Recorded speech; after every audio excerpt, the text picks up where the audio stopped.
Avec le temps,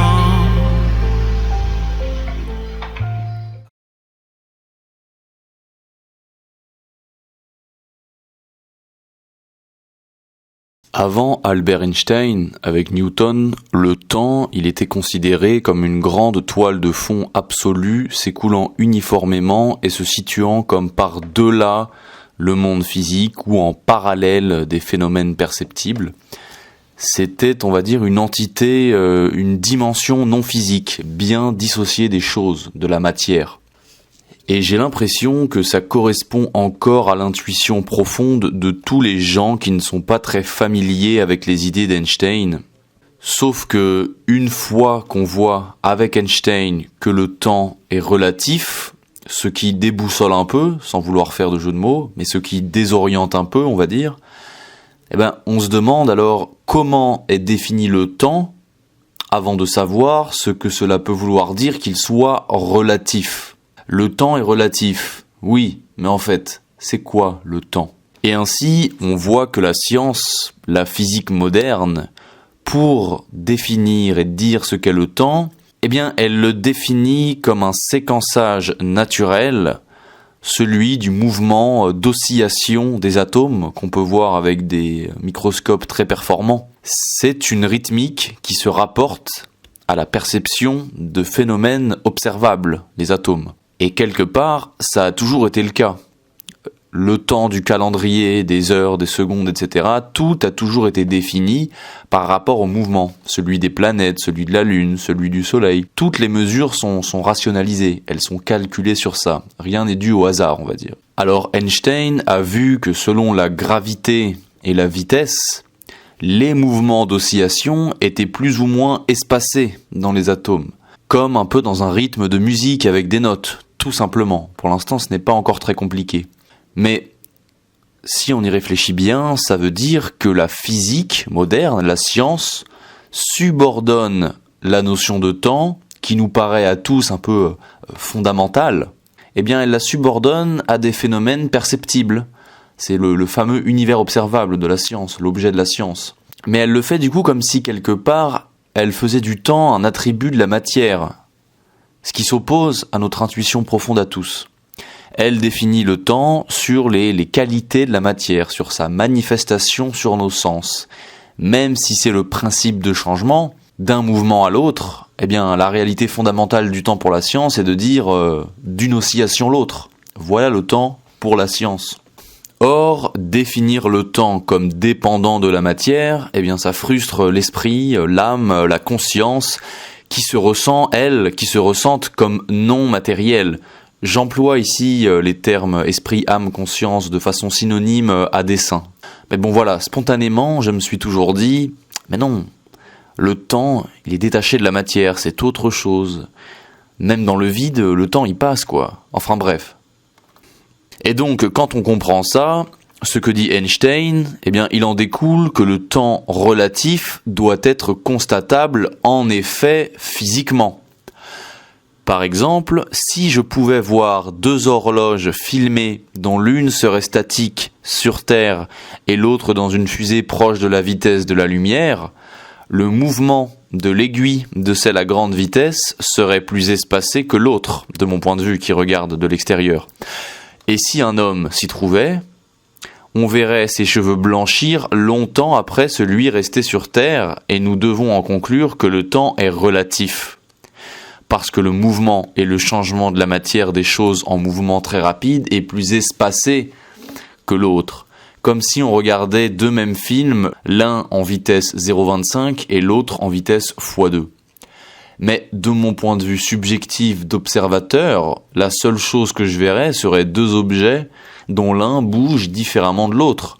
Je veux dire que je ne vivrais pas un choc des temporalités dans mon esprit à moi. Là, on est d'accord. Quelque part, pour moi, le mystère du temps reste entier dans le sens où, comme avec l'espace, ce n'est pas l'algèbre que l'on plaque sur une distance qui est mystérieuse, mais ce qu'il y a entre le séquençage, entre les graduations. En gros, il en va de même d'une seconde que d'un centimètre. L'espace et le temps sont algébrifiés de la même manière.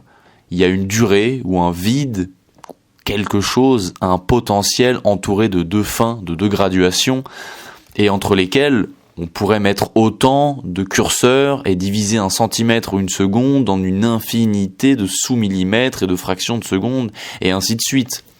En gros, le quadrillage mathématique que l'on plaque sur l'espace et le temps est quantifiable, alors que l'espace en soi et le temps en soi ont l'air d'être des qualités indivises.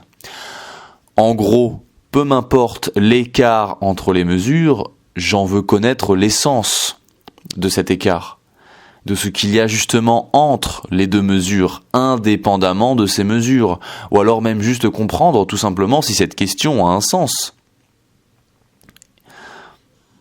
Et qu'on me mette une pendule avec des traits gradués, des secondes qu'on compte, ou des mouvements de haut en bas d'un atome, c'est la même chose. On me montre visuellement des trucs physiques qui s'alternent, mais moi je m'en fous un peu, vous comprenez ce que je veux dire. L'oscillation d'un atome et l'oscillation d'une pendule, dans les deux cas, on reste sur une spatialisation du temps, et moi, quelque part, je reste frustré, je ne peux m'en empêcher. Je ne suis pas plus satisfait qu'on me dise que le temps est basé sur un atome qui aussi est vu avec un très gros microscope performant, comme si ça donnait plus de crédit à la définition du temps, que regarder un pendule qui fait tic-toc, tic-toc. C'est la même chose, c'est une alternance, un changement de deux choses différentes qui fait qu'on peut constater un mouvement. Donc on n'arrive pas à définir le temps, pour le moment en tout cas, autrement que comme le mouvement. Voilà. Mais cette réflexion, elle ramène à la frustration première, c'est-à-dire que la physique ne se base que sur l'univers observable, mais dans l'expérience subjective humaine, ce qu'on ressent comme un soubassement métaphysique, eh bien, cela a des intuitions qui sont aussi d'ordre métaphysique. Je parle évidemment de notre psychologie, de notre fort intérieur, de notre esprit, s'il en est. Et pour le dire de façon plus simple et de manière un peu plus concrète et donc phénoménologique, quand je suis seul chez moi, que je ferme les yeux, eh bien, je ne vois rien concrètement de l'univers observable, je n'entends rien, je ne vois rien, mais je sens quand même le temps passer, sans graduation, il y a autre chose, je sens quand même le temps passer, quoi, comme s'il était inhérent à mon âme, voilà, mais on va y revenir. Alors pour ceux qui s'y connaissent en philosophie, la plupart d'entre vous probablement, ils me parleront de Bergson. Et on va faire un gros chapitre sur Bergson un peu plus tard dans la vidéo. Et d'ailleurs, en parlant de philo, par exemple, certains Upanishads, les philosophes hindous, et après eux, d'autres philosophes comme par exemple Schopenhauer, eh bien, ils considéraient que le temps était une illusion du monde phénoménal. Bon, là c'est cash. Alors s'il y en a qui comprennent pas exactement ce qu'est le monde phénoménal, ça veut dire le monde perçu, coloré, bruyant, limité par des formes, des couleurs, des sons, etc. C'est tout ce qui se passe dans le monde et qui est vécu à travers la subjectivité d'un être. C'est ça quand je parle du monde phénoménal. Donc ces philosophes Upanishads et Schopenhauer, certains en tout cas, considéraient que le temps en était une illusion du monde. Donc une illusion du monde physique, et qu'il n'y avait pas de temps réel derrière cela. Et c'est assez radical de dire ça. Mais finalement, ils ne seraient pas du tout en désaccord avec les physiciens, et là c'est très important ce que je vais dire, qui basent leur définition du temps sur l'univers observable. Pour le physicien, le temps est basé sur la succession des oscillations atomiques matérielles et rien d'autre. Et pour le philosophe, le temps est également une illusion du monde matériel, et même s'il n'y connaissait rien à l'époque, je répète qu'il pourrait être d'accord avec la relativité du temps, qui varie selon la vitesse d'oscillation des atomes, la cadence, etc., en qualifiant tout cela d'illusoire mais de réel en tant que matière et phénomène provisoire, constituant cette illusion. Le philosophe constate une espèce de temporalité physique illusoire qui n'existe pas en soi. Le physicien constate une temporalité basée sur les atomes, donc physique, qui n'existe pas en soi non plus. Voilà.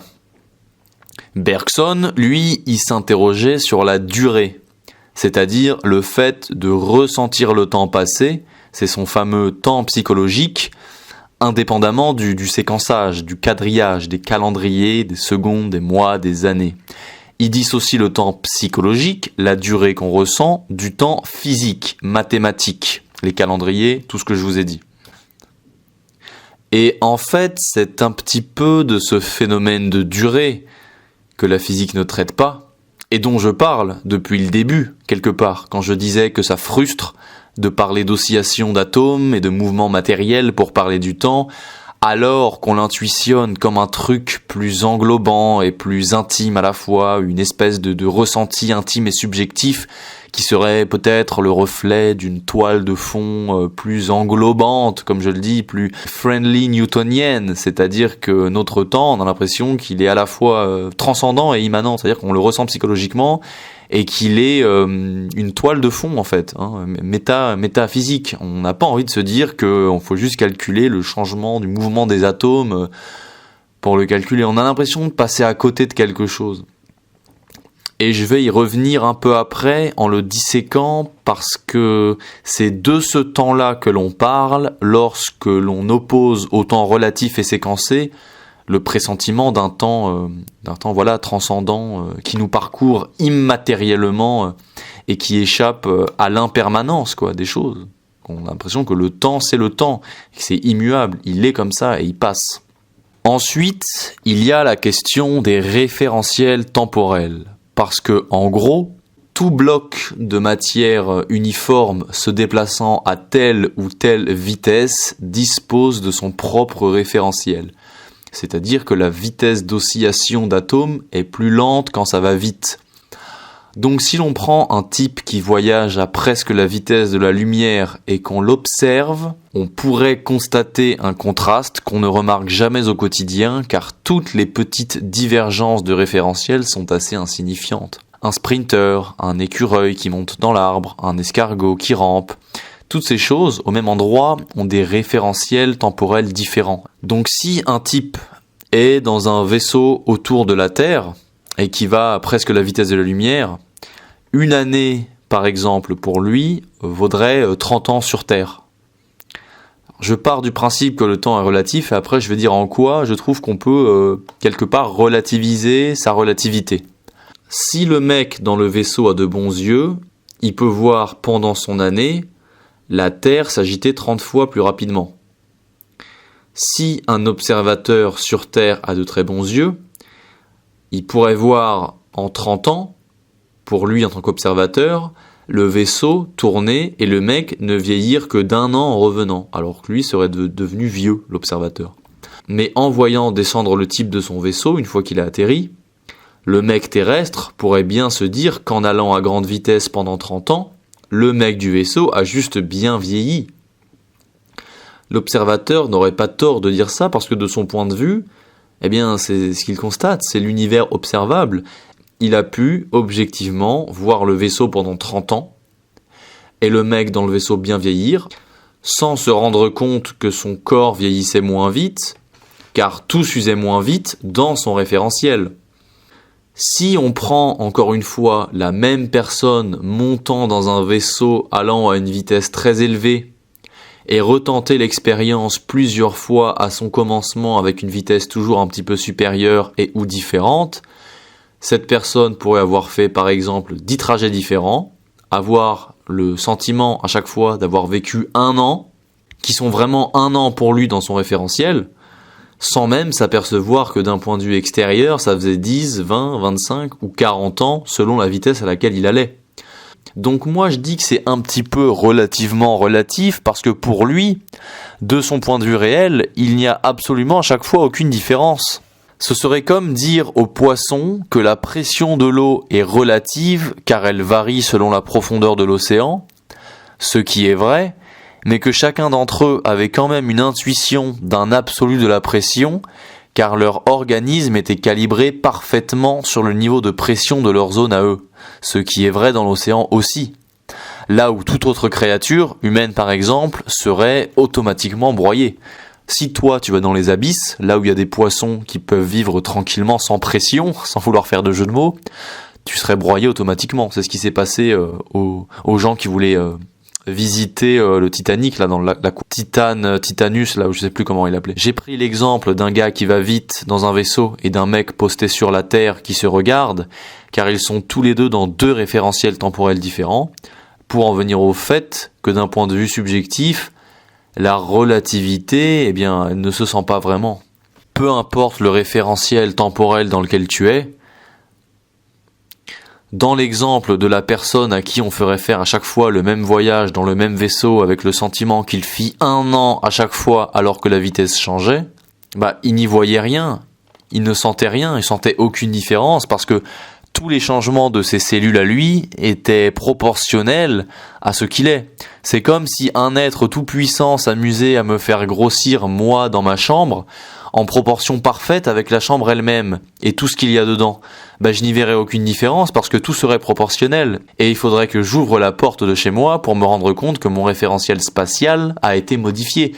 Mais toutes ces modifications, là, contingentes, ne changent rien à la notion même du principe d'espace, qui est aussi certainement un principe de la conscience, finalement, comme le temps, et on va y venir. Et quel que soit le référentiel temporel, parmi l'infinité des référentiels qu'il puisse y avoir, il y a une invariance du temps vécue comme si quelque chose de fondamentalement stable demeurait, durait. Et l'on pourrait dire que c'est peut-être la durée elle-même. Le vécu psychologique ne diffère pas selon la différence de référentiel. L'expérience subjective se rééquilibre toujours quelque part. Bon, c'est logique, parce que notre expérience émerge de notre corps, lui-même forcément pris dans le référentiel qui nous entoure. Si l'espace-temps est extensible, l'expérience subjective ne l'est pas. Sauf, on peut dire, dans l'impression d'accélération, comme si l'on focalise toute son attention sur un film en accéléré, ce qui trompe un peu notre rythme à nous, car c'est comme si l'on voyait un monde en accéléré, de la même manière qu'en visionnant un film au ralenti et en se focalisant dessus, on a un sentiment de temps qui ralentit réellement. Regardez une vidéo YouTube en 0,25, vous allez sentir à quel point le temps est un enfer quand il devient un ennui. Bref.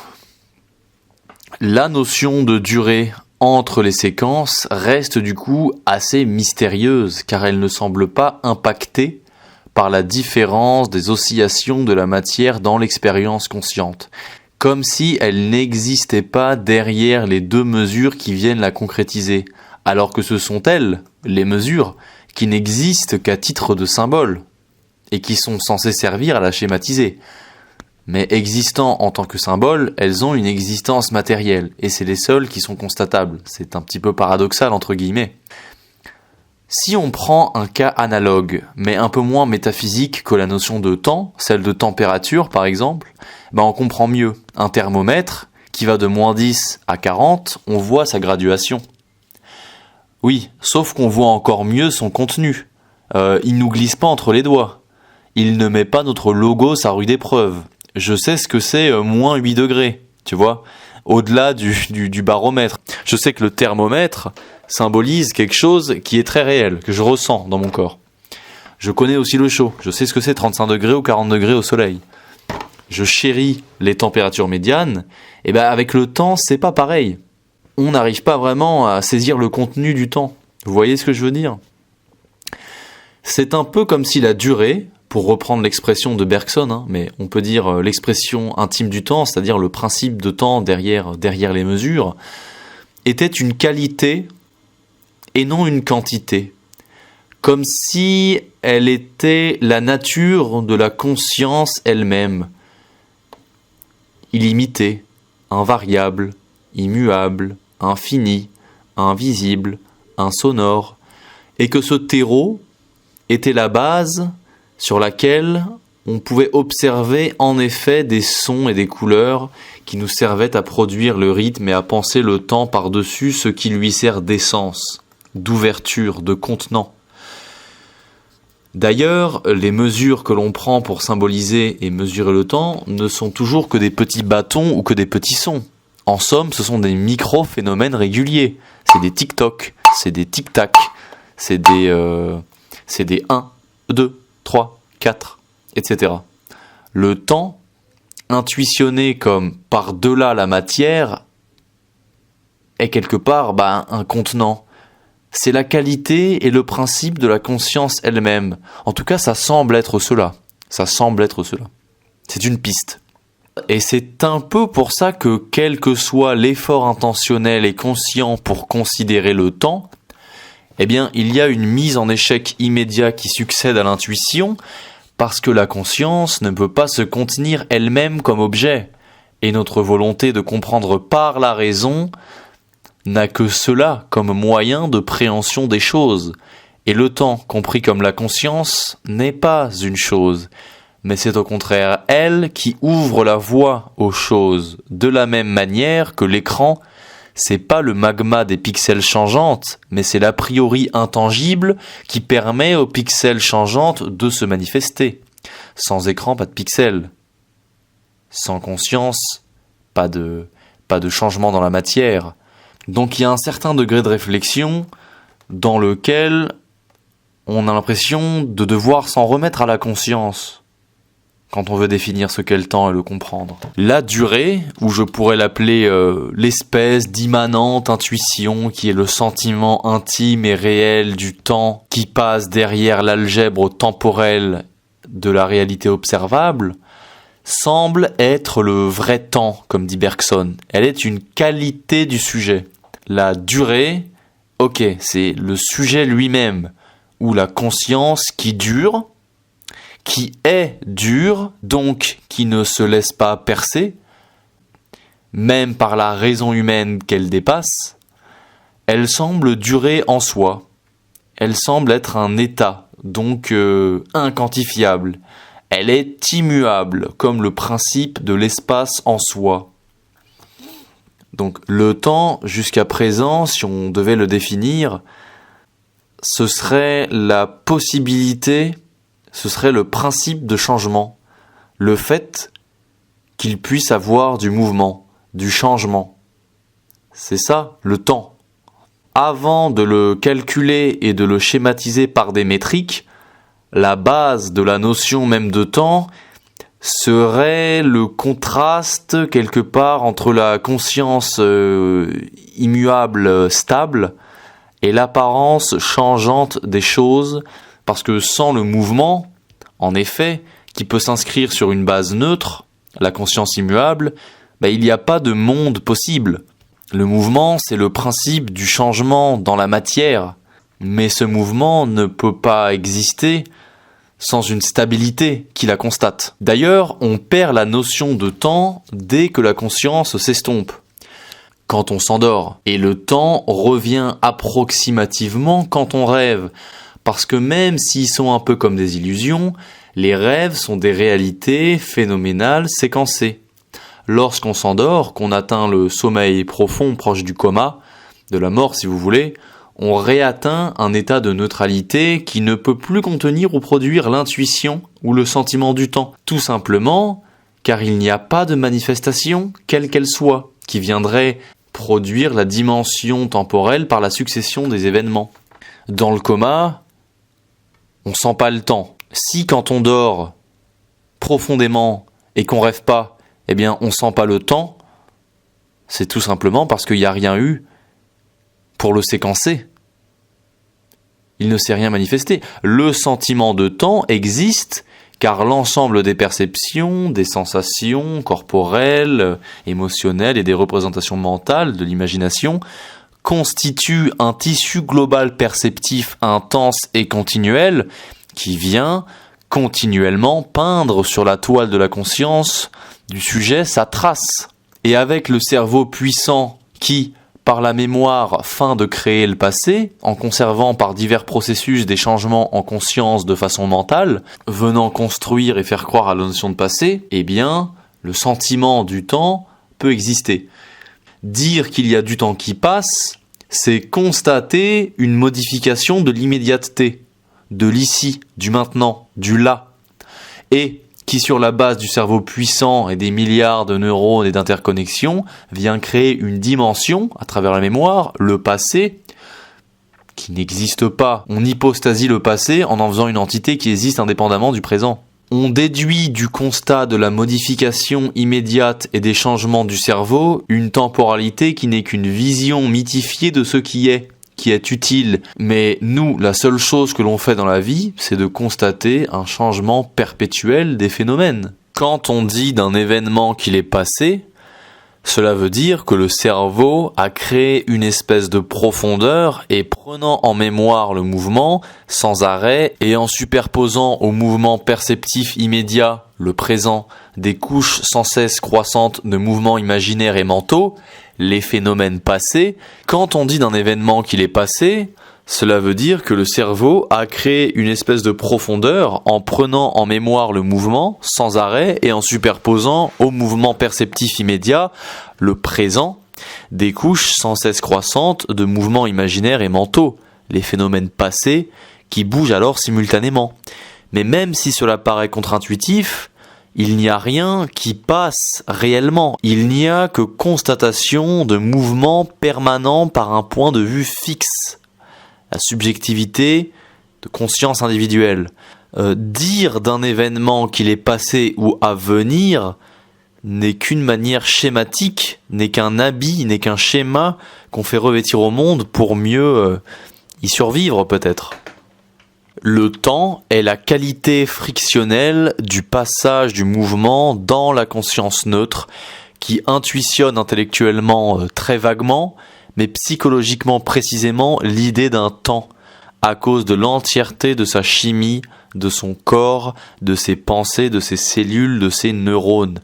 Même lorsqu'un homme tente de se concentrer et de vider son cerveau, de se vider de ses perceptions, de parvenir à un niveau de conscience épuré, le sentiment intime du temps demeure car la conscience vierge est contaminée par des milliards de microprocessus chimiques, matériels et neuronaux qui forgent une trame, une poussière de sensations suffisante pour donner l'impression d'un temps qui coule comme dans un sablier.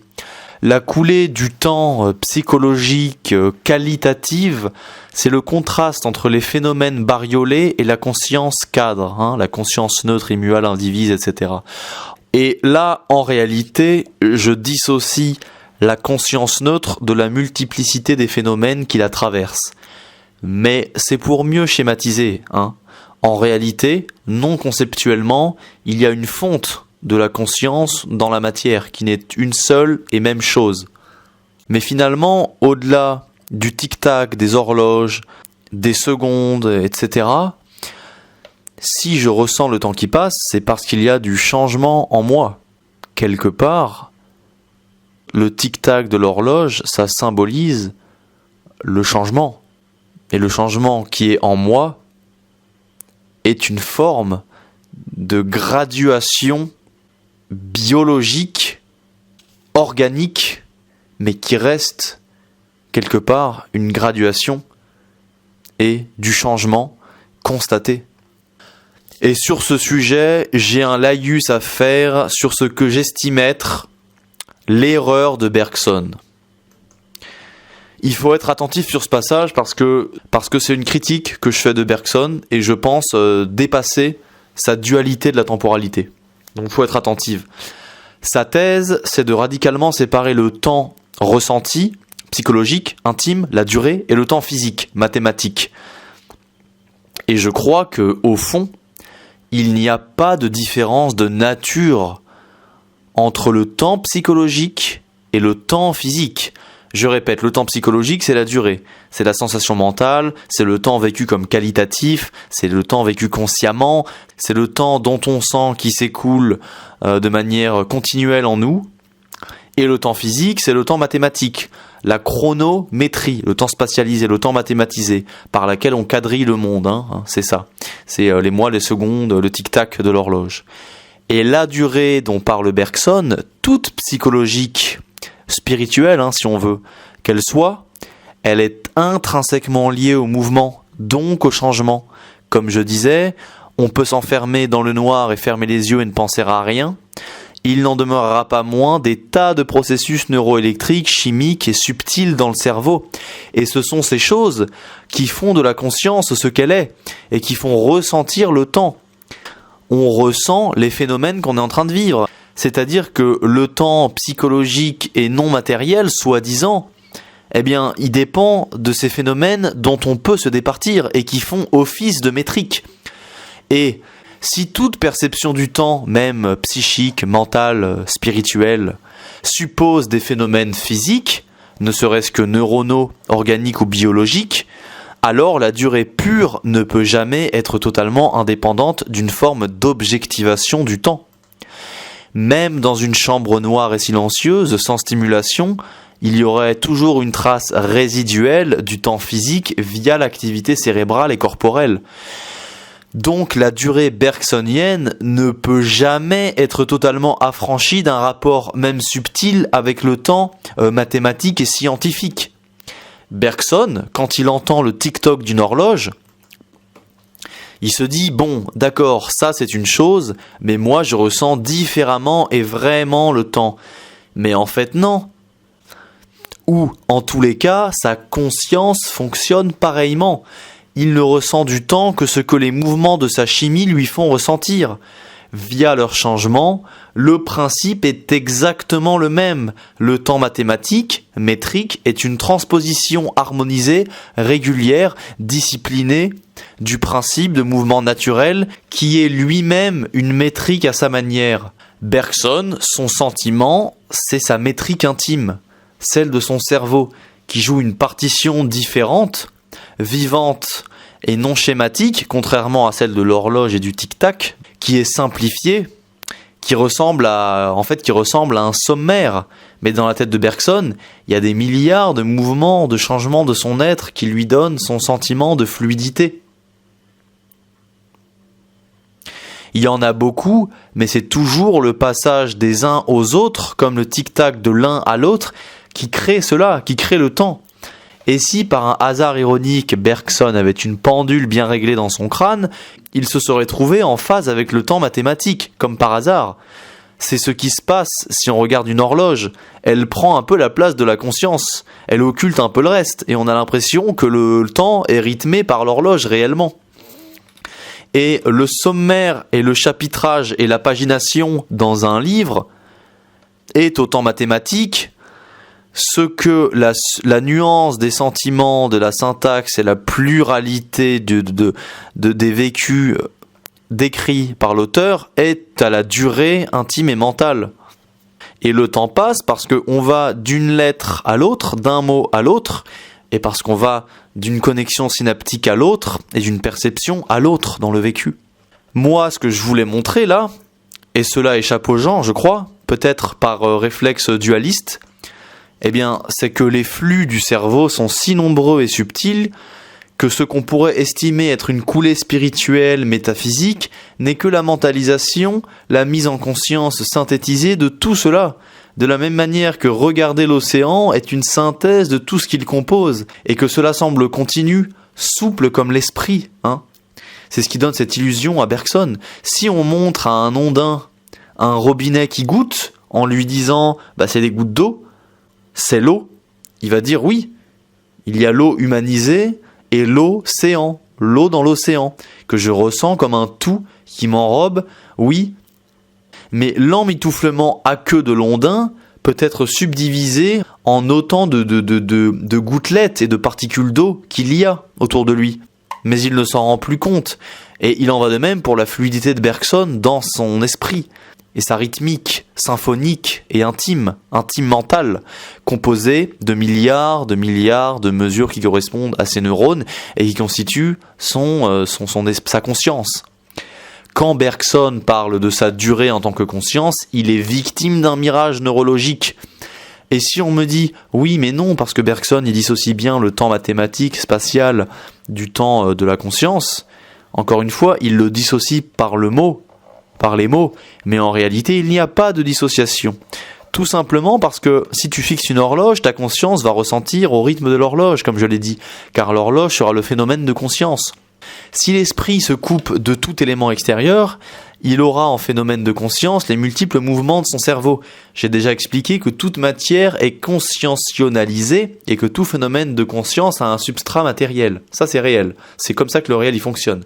Le réel, c'est une fonte de la conscience dans la matière. Il n'y a aucune séparation possible entre la matière et la conscience. Même si je fais moi-même souvent le distinguo volontairement et provisoirement, soit pour aller plus loin, soit parce que ça ne rend pas fausse la conclusion. Donc on a la conscience de ce qui se passe matériellement. Si on dit autre chose, on est dans la magie, hein. On agite des fantômes, où là, ça ne m'intéresse plus. On n'est plus dans la raison, dans la rationalité, dans le calcul, ou dans la science de l'univers observable. Autrement dit, Bergson a opéré une scission, effectuant une différence de nature entre sa conscience et un temps spatialisé qui n'existe pas, si on approfondit réellement la manière de fonctionner de chaque élément qu'il a dissocié. Alors voilà, j'espère avoir été clair avec le cas Bergson, et là on s'achemine progressivement vers la fin de la vidéo. Donc, la cause qui produit le sentiment si intrinsèque de l'écoulement sans fin du temps dans l'intimité la plus reculée de ton esprit, c'est l'agencement de quelques éléments qui bricolent ensemble ce que nous semblons être. C'est-à-dire que, d'abord je tiens à dire que le temps, bien qu'il paraisse essentiel, c'est un bricolage conçu par la juxtaposition de ces éléments imbriqués en une synthèse, la personne, l'individu, le moi, qui se ressent comme passant dans le temps ou comme imprégné par le temps, consubstantiellement à ce qu'il est. Ces éléments sont d'abord le changement constant des perceptions, les 5 sens, les perceptions mentales, mais aussi l'interoception. Bon voilà, c'est le mouvement de la matière, ce qu'on peut résumer par l'apparence bariolée des phénomènes. Ce premier élément mouvant contraste avec la neutralité même de la conscience ici comprise comme contenant, dans lequel le sujet connaissance statique se fond, l'ouverture première aux choses, entité neutre, indivise, invisible, informe, immobile, immuable, et on peut égrener tous les mots qui contrastent avec les phénomènes finis et mesurables. Cela, déjà, c'est la condition même de l'espace-temps et de tout le reste. Et je précise encore que je dissocie délibérément matière et conscience pure pour une meilleure compréhension. Ces deux entités contrastantes produisent déjà nécessairement le socle pour ressentir au plus profond de soi le principe du temps qui passe. Mais à cela s'ajoute la capacité de mémoire. C'est une fonction sophistiquée du cerveau qui retient dans l'espace mental présent des éléments changeants et changés qui demeurent, ce qui donne une densité un peu factice, mais une densité réelle tout de même, et le sentiment du temps tel qu'on le sait agencé dans l'esprit humain, avec par analogie opposée à la mémoire et l'imagination inhérente à celle-ci, eh bien, l'espoir, le futur qui n'est que la connaissance anticipative du principe de changement. Du passé, on déduit le futur. Comme cet élément passé est en moi, l'en-moi actuel est le futur vis-à-vis du passé précédent. Et on en déduit qu'il y a du futur. Le changement en lui-même, qui ne semble pas temporel en soi, est au contraire justement le temporel en soi. Faut pas oublier que le temps à la base, c'est juste le principe du changement. D'où l'évidence dans les films, quand ça ne bouge plus, que le temps se fige. Il y a des intuitions comme ça, dans les films, quand ils vont le faire le temps s'arrêter, il n'y a plus rien qui bouge. Et t'as un perso qui est ébahi, qui dit « Waouh, le temps s'est arrêté, mais pas pour moi parce que moi je bouge », etc., etc. Pour l'esprit humain, sans ces éléments pris séparément, processus de mémoire, phénomène et conscience, la question du temps ne se pose pas. L'existence du temps n'est pas réelle sans ça. Il n'est pas de temps indépendamment de cette combinaison d'éléments. Ce n'est pas le temps qui permet aux choses de changer, c'est le changement lui-même qui permet à l'idée de temps d'émerger. Et sans l'un de ces trois éléments, il ne peut pas y avoir d'idée de temps. Sans cerveau suffisamment solide et avec une grosse mémoire, c'est pas possible. Un moustique n'a pas la notion du temps. Enfin, on peut me dire que si, un moustique a la notion du temps. L'homme l'a, l'éléphant l'a, le poisson aussi il l'a. Le moustique, en réalité, je ne sais pas. Mais graduellement, l'idée de mémoire est dégressivement intense. L'éponge, par exemple, n'a pas ça. Elle n'a pas encore pris conscience de sa condition spongieuse. Il y a des existants qui n'ont pas de mémoire. Et pour lesquels le ressenti de temps, la notion de temps, ne peut pas exister, selon moi. Sans phénomène perceptif, c'est pas possible non plus. Un arbre, je crois, n'a pas la notion du temps. Alors encore, on peut me dire, si, un arbre... ça a la notion du temps, mais bon, je suis sûr que si je prends un végétal moins charismatique, vous direz qu'il n'a pas de conscience. Est-ce qu'un brin d'herbe, il a conscience? Je ne pense pas. Du temps, hein, conscience du temps. Et sans conscience, hein, sans vécu phénoménologique, eh bien, c'est pas possible non plus. Un comateux n'a pas la notion du temps, en tant que comateux. Et le but, et le motif de cet agencement et de la clarté qu'il engendre, bah, ça a un but fonctionnel, comme tout le reste. Mais ce n'est pas basé sur une entité à part et métaphysique qui serait la durée ou le temps absolu. On voit bien d'ailleurs que dans les moments de conscience altérée, maladie, drogue, on voit bien à quel point le cerveau, légèrement modifié, peut complètement chambouler cette sensation temporelle et la transformer, rendant dysfonctionnel l'individu. Ça fait un lien entre le temps mathématisé, qui a pour fin un but fonctionnel et organisationnel, et le temps psychologique, la durée, qui a un but fonctionnel, intuitif et immédiat, mais qui précède le temps mathématique. Et cette impression-là, c'est notre totalité. Et le mot impression, que j'emploie, serait aux yeux d'une entité supérieure, ce que serait pour nous la connaissance et le surplomb que l'on aurait par rapport au dispositif d'un film. Sachant que l'impression bien réelle du film est créée par l'écran, les pixels, leur coloration, produisant tout cela entremêlé, cette impression de temporalité que l'on sait construite dans le film. On peut aussi se dire que l'intuition à la manœuvre, chez nous, cette partie de nous qui prend cette hauteur sur notre propre dispositif, pourrait, elle, être cette entité supérieure, hein, notre part divine, qui parvient à s'atteindre péniblement, si tous ces mots sont la dissection réelle de ce que nous sommes, et non de vaines spéculations. C'est-à-dire que les intuitions, un peu magiques, hein, les intuitions que j'ai à la base de ma rationalité, parce que la rationalité, ce n'est que la raison, c'est le calcul. Donc le calcul, c'est encore une fois, c'est le changement, c'est le passage de l'un à l'autre. La rationalité s'inscrit dans le monde phénoménologique. Mais l'intuition permettant cette rationalité, c'est peut-être les lueurs de cette part divine, hein, qui arrive à s'apprivoiser et qui pourrait correspondre au but téléologique de l'accomplissement de l'esprit universel. C'est pour ça que moi je pense qu'il n'y a pas de plus grande richesse que la réflexion philosophique. Et je le pense sincèrement. Je pense sincèrement que, évidemment, on peut être plus heureux en ayant de la thune, de l'argent et tout, et jouir de son corps. Mais je crois vraiment que la réflexion philosophique et ce qui englobe la réflexion scientifique, on peut même inclure artistique. On voit que chez un mec comme Léonard de Vinci, tout ça va ensemble. C'est la plus grande richesse, hein. C'est ce à quoi j'attribue le plus de valeur. Voilà, ça c'était un petit aparté. Et c'est vraiment ce que je pense. Finalement, le temps, c'est le mouvement constant des choses dont on a conscience, car nous sommes pris dans ce mouvement. Nous sommes humains, objets de ce mouvement perpétuel, de ce changement que nous ressentons au fin fond le plus reculé de notre intimité, dans les tréfonds de notre psychologie, et ce qui nous paraît être une fluide coulée temporelle métaphysique est en fait toujours un changement ininterrompu qui constitue ce qu'on est, persistant des choses qui composent notre existence, notre vécu. Le temps est un concept en fait qui a été hypostasié.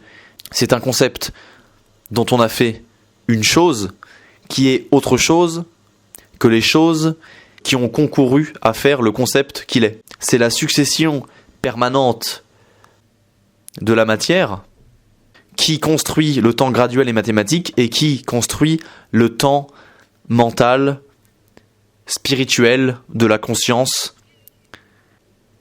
et qui nous donne ce sentiment de temps qui coule. Et peut-être, pour faire une ouverture, que si c'est le changement permanent des choses qui constitue le temps, il y a peut-être un mouvement minimal et que pour passer de l'un à l'autre, eh bien, peut-être y a-t-il une durée minimale du présent et que l'on passe d'un présent à l'autre par la médiation du néant et que c'est peut-être cela la réalité. Mais BG Galbé, j'espère que mon analyse ne vous a pas perdu.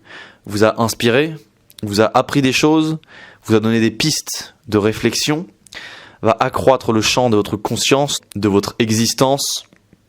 Et je vous souhaite, mes BG Galbé, une très bonne journée en vous demandant de liker, de commenter, de débattre en commentaire, de me soutenir sur Tipeee pour les plus fortunés, pour les mécènes. Et je vous souhaite une très belle journée, mes BG Galbé. C'était le philosophe. Avec le temps, ciao. avec le temps va, tout s'en va.